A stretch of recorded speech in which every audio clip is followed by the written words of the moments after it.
Hello students, welcome to my YouTube channel exam 321।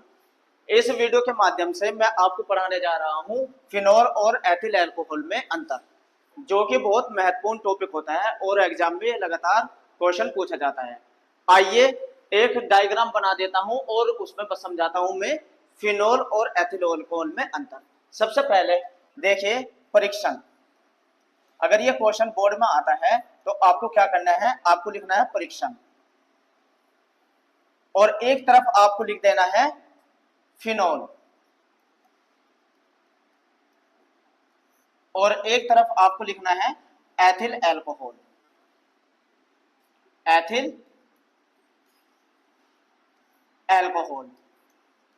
अब अंतर देखिए, इन तीनों में अंतर देखिए, दोनों में। सबसे पहले अगर मैं बात करूं कवथनांक की, अगर बात करते हैं कवथनांक की तो देखिए कवथनांक की अगर बात करूं, फिनोल का जो कवथनांक होता है वो होता है 182 डिग्री सेल्सियस और एथिल अल्कोहल का जो कवथनांक होता है वो होता है 78.3 डिग्री सेल्सियस। पहला अंतर तो इनके कवथनांक में ही होता है।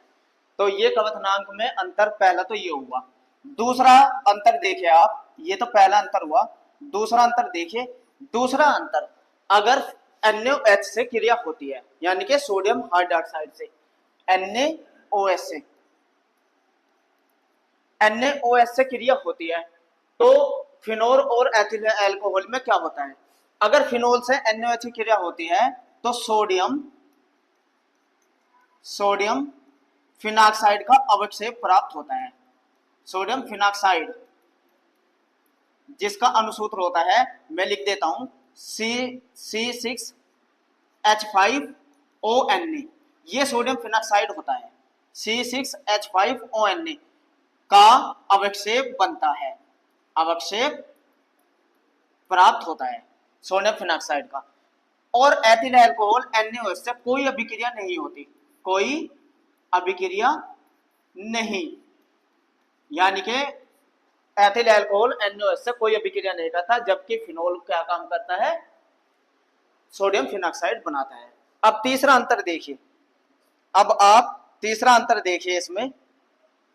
तीसरा अंतर अगर बात करेंगे, तीसरा अंतर देखिए, अगर NaOH के साथ आयोडीन पे ले ले, NaOH के साथ आयोडीन पे ले ले तो अब क्या होता है, फिनोल अब कोई अभिक्रिया नहीं करता, कोई अभिक्रिया नहीं, कोई अभिक्रिया नहीं होती फिनोल की।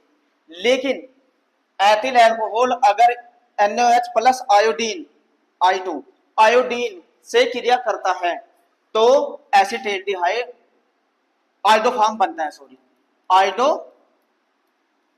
आयोडोफॉर्म बनता है। ये बहुत इंपॉर्टेंट क्रिया होती है इसकी, आयोडोफॉर्म बनाने की। आयोडोफॉर्म बनता है एथिल अल्कोहल इन दोनों से क्रिया करके आयोडोफॉर्म बनाता है। अब देखिए नेक्स्ट, इसका नेक्स्ट अंतर देखिए नंबर 4। अगर FeCl3 से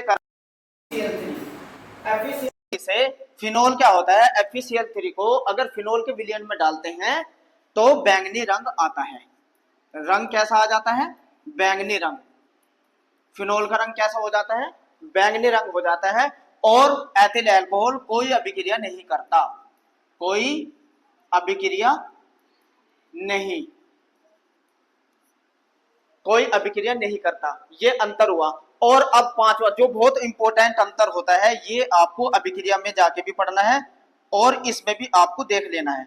देखिए नंबर 5, अगर आप ऑक्सीकरण करा रहे हैं, ऑक्सीकरण होता है K2Cr2O7 प्लस सांद्र H2SO4 की उपस्थिति में।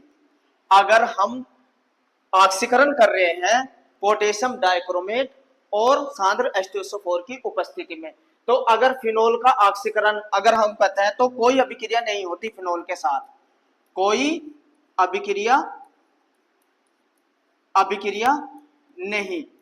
फिनोल कोई भी अभिक्रिया नहीं करता।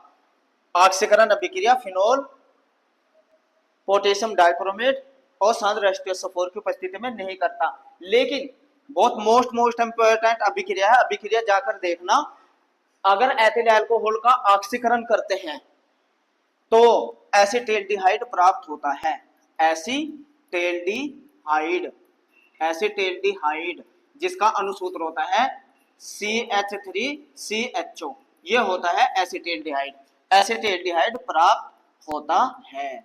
ये हुआ बहुत मोस्ट इंपोर्टेंट क्वेश्चन, फिनॉल और एथिल अल्कोहल में अंतर। ये लगातार क्वेश्चन यूपी बोर्ड में पूछा जाता है, इसको आपको बहुत अच्छे से तैयार कर लेना है। कवथनांक देख लीजिए, NaOH से अभिक्रिया देखिए, NaOH और I2 से क्रिया देखिए, FeCl3 से, और K2Cr2O7 और सांद्र H2SO4 की उपस्थिति में।